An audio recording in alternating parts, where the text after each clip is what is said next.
Hey guys, Zertus Gaming here with another AFK video. So, I am on my F2P account. I am on my 7th day, and I would want to talk about today about priorities for a beginner player in AFK journey. So, the first thing that you need to do is progress further in your AFK progress stage. So, the reason here is obvious. The farther you are in the AFK stages, the more resources you'd be able to claim every single hour, right?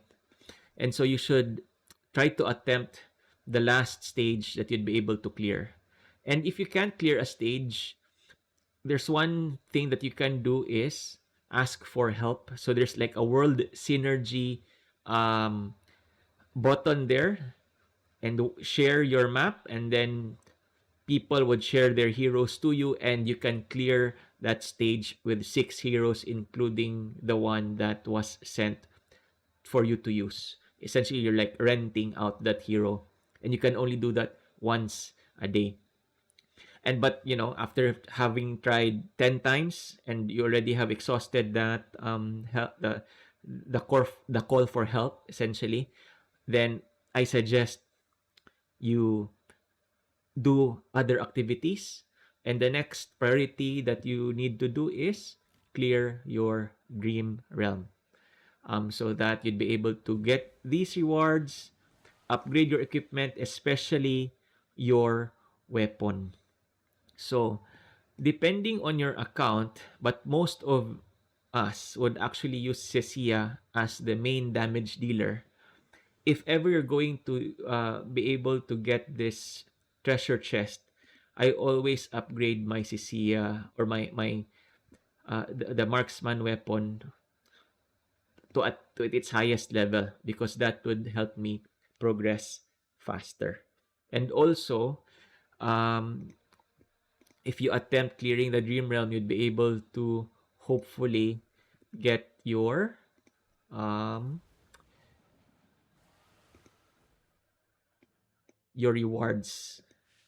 So I'm in top 20%, so I only get the dream fragment and the tidal essence, which you will use later on to upgrade the weapons, the exclusive weapons of your heroes once they reach Mythic Plus, right? But because I'm free to play, I am only getting this much. In my main account, I am in the top 10. Okay? Then there's like, I would say, a significant difference, but because, if you're going to compete, there is no, for me, I mean, in my honest opinion, I think you need to pay. But if you just play for fun, then don't do that, right? Next, once you have cleared your dream realm, you have tried your best, you have reached your highest score, then I suggest you then go to your arena. And again, try to reach the highest position that you'd be able to get to, so that you'd be able to get the first time rewards of these diamonds, which is quite useful for summoning. And then also you'd be able to get your daily arena coins, and these coins are important so that you can purchase your other heroes that might help you in your journey uh, gameplay. So for these ones, so there are a lot of opinions of which ones to get. However, in my case, um, for this account, I might go for, uh, because I haven't gotten row 1, I might purchase row 1 first, and then probably later on Hewin, and then Granny Danny. And why not Cecilia? Because Cecilia, yes, she's a very powerful unit. I believe that because I use Cecilia 80% from stage 1 to probably 800. I use Cecilia to clear AF stages. But at the later game, Cecilia you no longer use. And so you can probably use your limited resources to purchase other heroes that you will use um, at a later state, at a later end state of the game, right? So that is debatable. It really is very much dependent on you, but yeah, for me, for this account, I won't purchase Cecilia. So that's the three main ones: the aft stages, the Dream Realm, and the Arena. Dream Realm and Arena are important to you clear that every single day because these are time limited, right? So they have a certain, so they always reset every single day. So you get the rewards every single day as well after 24 hours. And if you have the primal boss available in your server, then you also put that as your fourth priority to clear that. So you'd be able to get hero essence, experience, and gold, I believe. The rest of the activities, you have Honor Duel, and you have Legend Trial, and the Arcane Labyrinth. So these ones are not essentially time limited, although you can argue that Legend Trial is time limited because only sometimes like only one dungeon is open per day. But yeah, every single Sunday, all of these four dungeons would open, and you can just go through the four dungeons in just one day and go to the maximum level that you'll be able to achieve. Actually, you should also put focus on battle drills, but ours is not going to open until 3 days from now, because this is also time limited. Every 24 hours, but it's not time limited in a sense that there is ranking every 24 hours, but then you gain stamina. So that is energy that you're going to use, or tickets that you're going to use to battle um, enemies inside the battle drills, and you get very good rewards as well, right? And after that, you have done all of that, and you're still stuck in your aft stages. You look at your world map.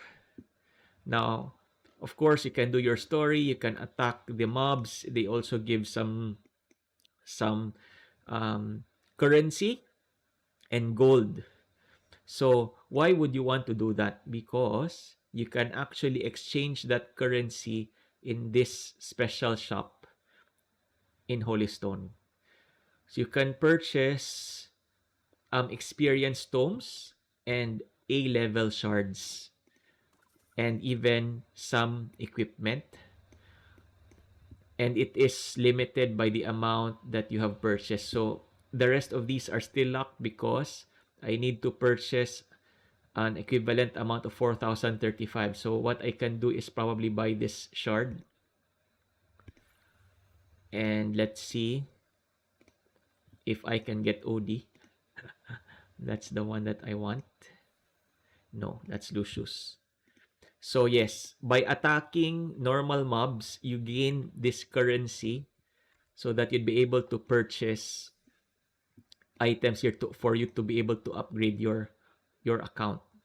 At these early stages, my bottleneck is experience tomes, so I should have bought the experience tomes, but I actually prioritize these A-level shards because I want to also upgrade my A-level heroes as they are quite important.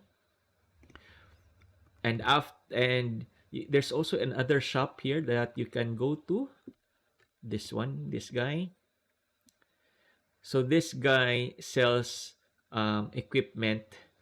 Every time you open a region, this guy sell new equipment.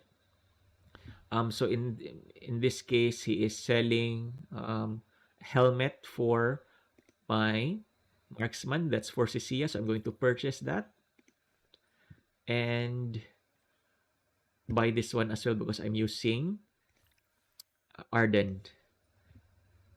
I'll just skip the warrior helmet because I'm not using any warriors in my AFK stages.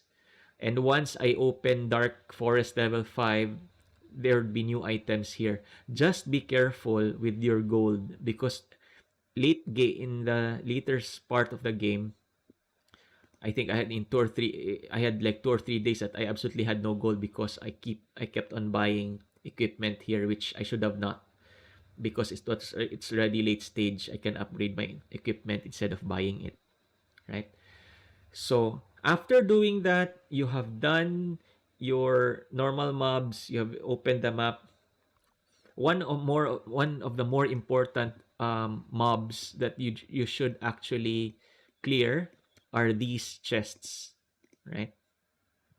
Because these chests provide let's not these chests provide these items. You have the epic invite letter, the diamonds, and the upgraded equipment again, which should be very useful for your character. So usually once you open a region, there are 3 of these treasure chests, and sometimes in that region as well there is a corrupt um what do you call that, portal, which you need another player to play with you and team up so that for you to be able to clear that map. And usually they give A level shards and sometimes S level hero shards and equipment as well. So that is my approach if ever you are a new beginner here at AF Journey. So this account is my account is actually quite unlucky because I don't have Smoky. So my my what do you call this, my roster when I clear out the AF stages is Thorin, Cisia, Coco, and Haywin, and actually I put Granny Dani here. Yep. Or sometimes if I can live with one healer, I replace Coco with Arden. But I think the best or the easiest uh, I mean the best group of heroes that you can bring to AF stages is Coco, Smokey, Antandra, Cecilia, and Thorin. Which I don't have Smokey, so I'm sticking with this one. So that's it for me, guys. Thank you, and you all have a good one. Zertus out.